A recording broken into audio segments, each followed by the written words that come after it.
Hey everyone, AstroNerdBoy here, and I got a little confession to make. And it's a hard one for me to make, but hey, they say confession is good for the soul. So I will go ahead and do it. And as you can see from the video playing, you kind of get a hint of what I'm going to confess. But nevertheless, over 3 years ago, about 3.5 years ago, I rage quit. Well, pretty much rage quit. It wasn't a total rage quit, but Marvel Strike Force. And I swore in that video, which you can see on YouTube, I'll put a link in the description, that was it. I was never coming back to the game. Over the 3.5 years, I have watched Mobile Gamer's content continuously. He's a good guy. He's obviously the best Marvel Strike Force content creator out there, the oldest one for certain. He's been around for a long time doing this stuff. And this past Christmas, I thought, it might be kind of fun to maybe, just maybe, get back into the game. It's Christmas time. I've got a little bit of time off. Why not? And so I started to play, got into an alliance, and this time I was like, I'm not spending any money. I'm not going to let the game pull me by the nose. I'm just going to do whatever. And if I get tired of it, I get tired of it. And so I wanted to give my honest opinion over these last several months. What is it? Mid-December, January, February, March, April, May. Yeah, 5.5 months-ish or so. 5 months, maybe 5.5 months, and tell you guys what I think, and we'll go from there. Now,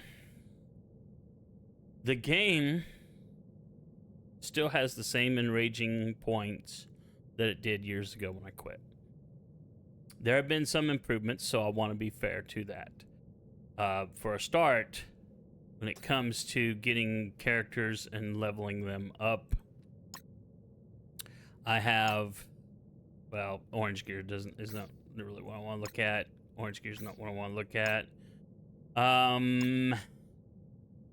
Teal Gear, when I quit, was hard to get. I mean, you had to be a whale or a kraken to get this stuff in any meaningful way.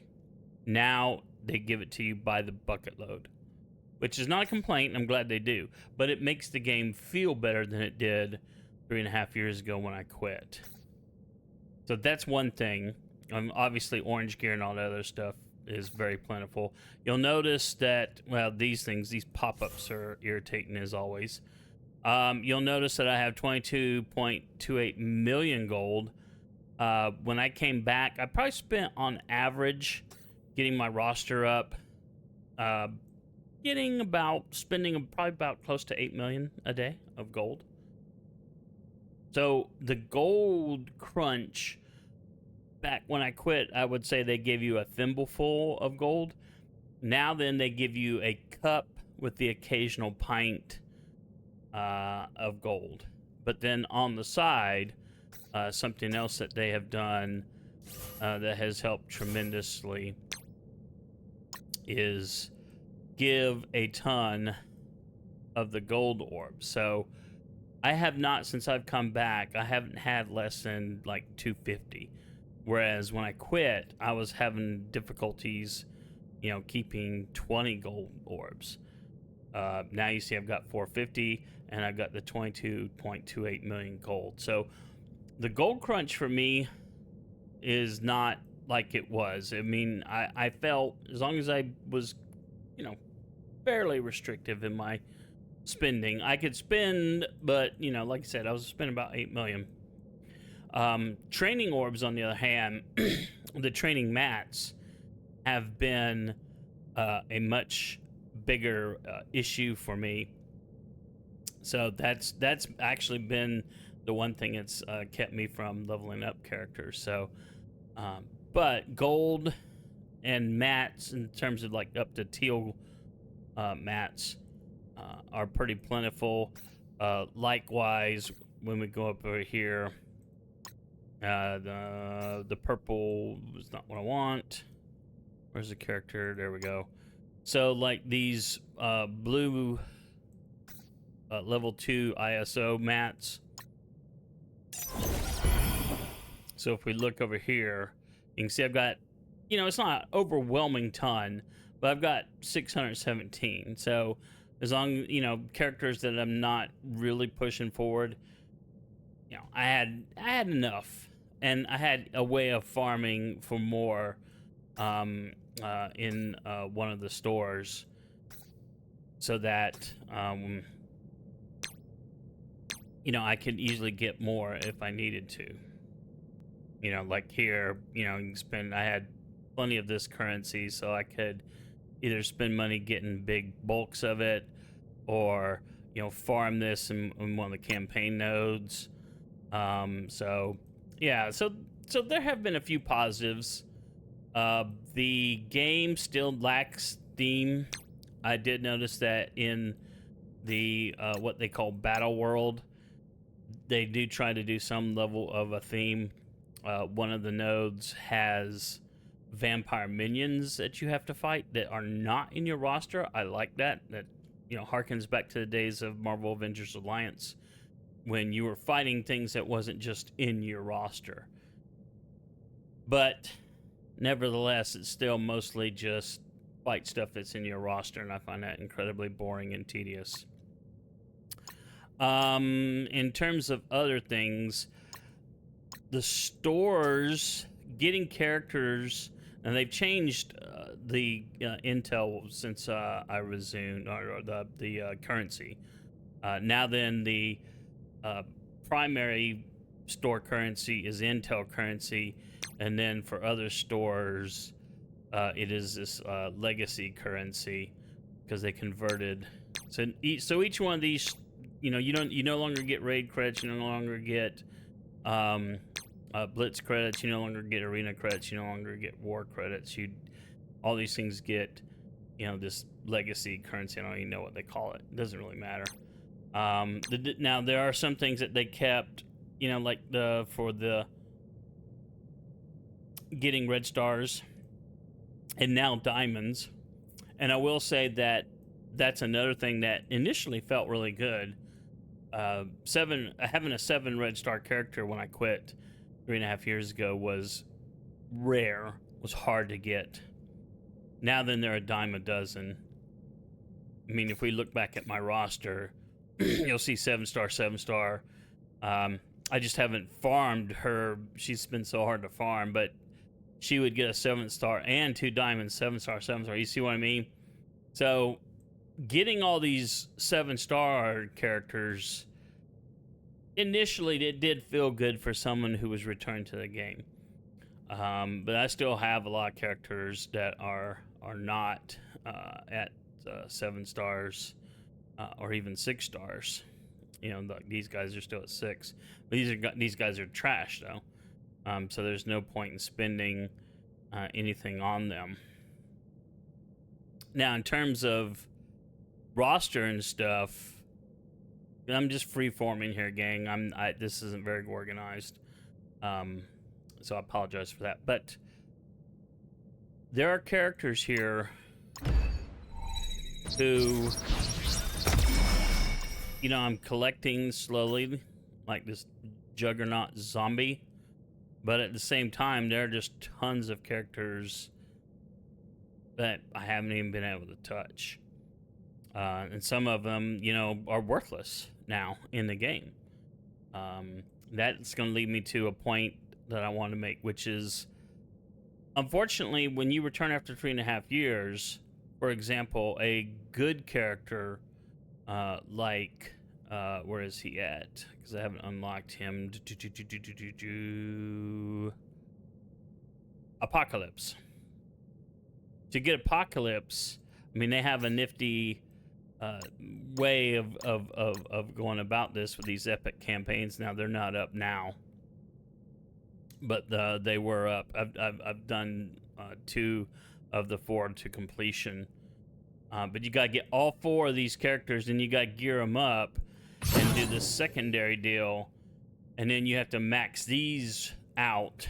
So, which means now all these characters are considered fairly worthless in the modern game. Apocalypse is still amazing, but you have to dump tons of resources to get these guys going, and that's a frustration.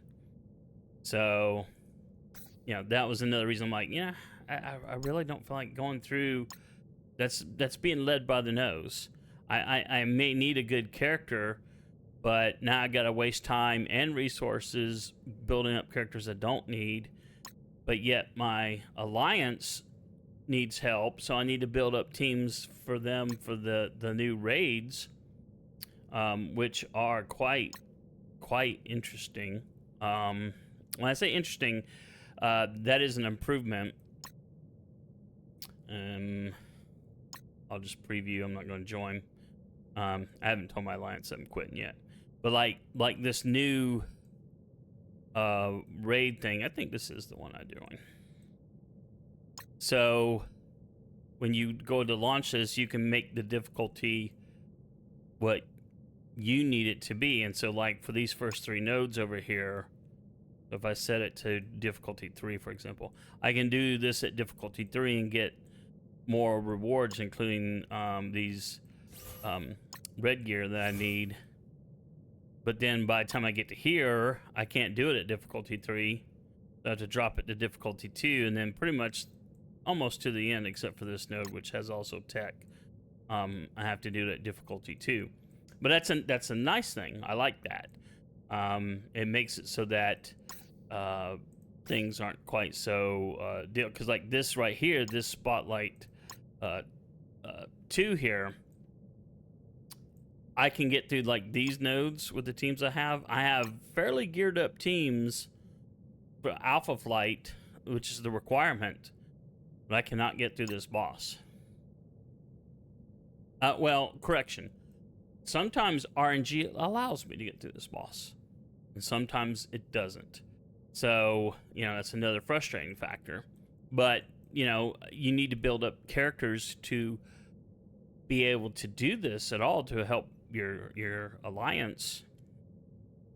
And so you're torn in a bunch of different places. Then there's also the new characters that are coming out, and a lot of them are needed for different things. And then you've got Bloody Arena, which I'm shocked I've only fallen to 396. But when it comes to the arena and stuff, there are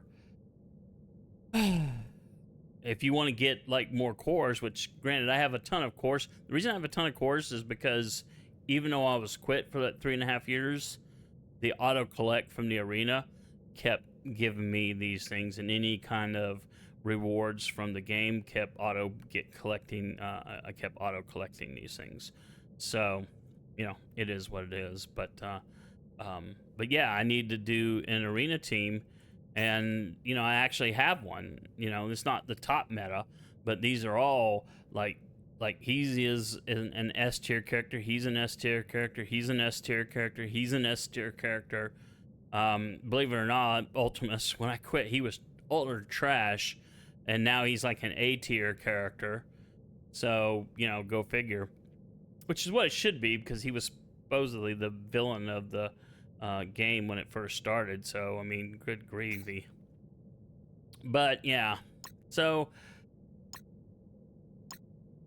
there's a lot of events, a lot of stuff where you can farm things if you've got the characters to do it. Like this looks like they'll give me some free characters to do this fight, and yeah, it'll give me like, ooh, if I didn't have this, they'll give me a lot of this currency though. That's kind of nice. These training mats, which you need. If I didn't have these characters, this, but then again, the Ultimus currency, go into that. So there is a nicety there, and so yeah, that's a nice thing. This danger room thing is something new that they added, where you go through and you do these fights, and the characters, you're limited to what characters you can even start with. Like here, this is it. You know, some of these are old characters because they're going to go to this new team, and others are, you know, characters they're kind of wanting you to spend money on, like Daredevil or Hitmonkey, Silver Sable, you know. So they got some of the latest teams in here. I don't know why Cyclops and Star-Lord are in here other than just to do it, but you know, they just make you start. I'm just gonna pick 2. It doesn't matter because I'm gonna abandon it immediately because I'm at low. But then I was able to get, you know, a lot of good rewards, partially because this was bugged. But yeah, so this ended up being a kind of fun node only because it was bugged in my favor, where I could get all the rewards. And if you've got time to spend, I suppose it's not a bad once you understand the game mode and you know, this video isn't about telling you how to play it, but basically it's one of those roguelikes where you'll hit a node and maybe it'll let you get another character, or you'll hit a node and it'll give you a like, hey, all your characters get to drop bleeds on the enemies that you appear, and the enemies that you fight are random. And by random I mean there's a certain seems like a collection of teams that are consistent, but they're just, you know, there. Anyway, I'm rambling. That's what I do. But regardless, over time, the game was starting to piss me off more and more and more, especially doing stupid stuff like Cosmic Crucible. I was just like, you know, I don't care. You know, what do I care? It is, I mean, it's just, it's a chore to do. You know, doing war, it's a chore to do. Blitz, well, at least I can go through once and, you know, collect all the stuff. Raids were the only thing that I actually kind of liked. The battle world wasn't too bad, although, you know, if you don't have all the right characters to get through, then again, it can be kind of annoying as well. But, you know, and I do like that for shard farming, characters are, you know, everything's an X4. So that makes, you know, when you're doing these shard farms in the campaigns, pretty nice. And you can even farm for red stars if you want. So, you know, there are pluses and minuses. I've just been rambling. But the bottom line is, the game, I'm already busy enough. This game is a massive time sink. They have done things, and I didn't talk about this either, but like if you log in for 7 days in a row, they will give you login bonuses. Because right now, because I've broken my bonuses, not this, but I think it's in raids. Yeah, it is. So I cannot sim the raid because I stopped logging in. So they're gonna make me fight these things manually. They punish you for not logging in. That's outrageous. You know, so they won't let me sim the raids that I can sim. They're gonna make me waste the time, and that pisses me off. There's a lot of stuff that the game is just really pissing me off. There were some positives into the game, but for every positive they added, in my opinion, you know, they just added or compounded the other negatives that are in the game. And as a returning player, I mean, there's just not enough resources to get me to where I need to go. Sure, I've got some S-tier characters in my roster, but good grief, there's just tons of characters that, you know, that I need to get. How am I going to get them in a timely fashion without spending money? Meanwhile, the game moves on. The next set of new characters are coming out, and you'll need them in this game mode. And then the next set of characters are coming out, and you'll need them in that game mode. Or otherwise you won't be able to do it. Just like you saw in that one raid, you needed Alpha Flight. And then later on, you need the Uncanny Avengers. So, yeah, it just... You start realizing that there's no way of getting around the game pulling you by the nose. You're just going to get pulled by the nose. Even if you try to do things your own way, and sure you could, but then something's gonna suffer as a result, and that something will probably be something like maybe your alliance, or you know, the fact that you can't get another character that you really should get, or you're gonna fall behind in some other element of the game. And if you're fine with that, that's great. But me, I don't like that feeling. I just hated it all by the end. And I'm like, you know, if a game is making me feel rage, if a game is making me, you know, not want to play, then, you know, what the heck am I doing playing? It's, you know, it's just nuts. So anyway, but yeah. I've rambled on a long time, but if you guys are considering coming back, let me know in the comments. And or if you came back and quit, let me know. Or if you've been playing a long time and you quit, let me know. I'd love to hear from y'all. In the meantime, like, subscribe, and all that other stuff. And we'll see you in the next video. Have a good one. And thanks for listening to me ramble.